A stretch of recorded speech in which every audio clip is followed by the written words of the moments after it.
A guerra da Ucrânia entra numa nova fase, pessoal.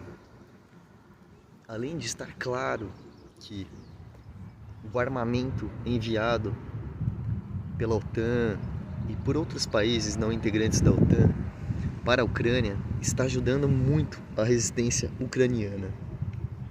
Além disso, está muito claro que Putin não conhecia exatamente a capacidade militar do seu exército. Em um regime ditatorial, autocrático como o russo, é muito comum que a informação não viaje, não flua da forma adequada.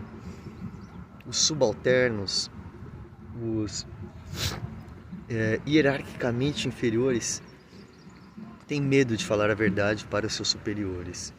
E hoje fica muito evidente que mesmo com um armamento muito superior, a Rússia não consegue conduzir a guerra na velocidade e na potência que imaginava.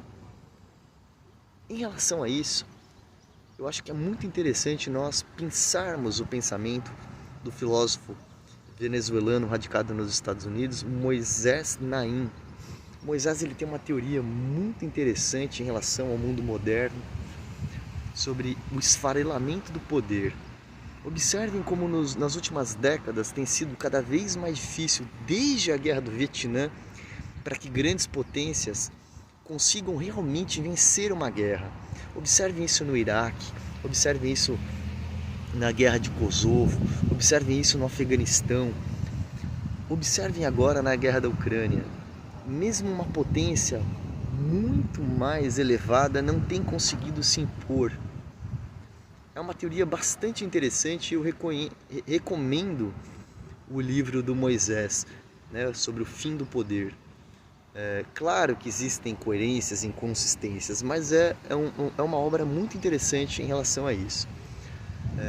Agora, essa nova fase, pessoal, da guerra, ela não é uma nova fase só para a Ucrânia e para a Rússia.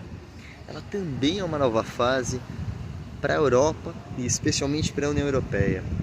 Observem que as sanções aplicadas contra a Rússia, que no início foram aplicadas de uma forma homogênea e inquestionável, elas começam gradativamente a gerar pequenas fissuras. Elas começam a deixar de produzir e de serem produto de uma homogeneidade em relação à determinação de mantê-las. A Alemanha, por exemplo, é um país muito dependente do gás russo e a Alemanha é o motor da economia da União Europeia.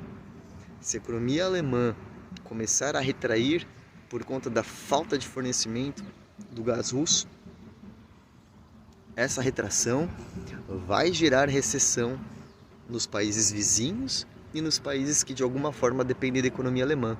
Vamos lembrar que a economia francesa ela é muito simbiótica com a economia alemã.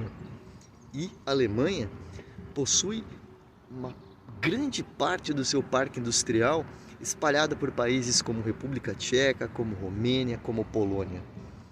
É impossível que um retrocesso, um recuo no potencial de crescimento da Alemanha não afete os demais países e assim não enfraqueça de alguma forma as economias vizinhas da União Europeia. E uma recessão que se espalhe, que se alastre pela União Europeia, vai gerar empobrecimento, diminuição na oferta de bens e serviços públicos e, obviamente, que vai terminar em instabilidade política.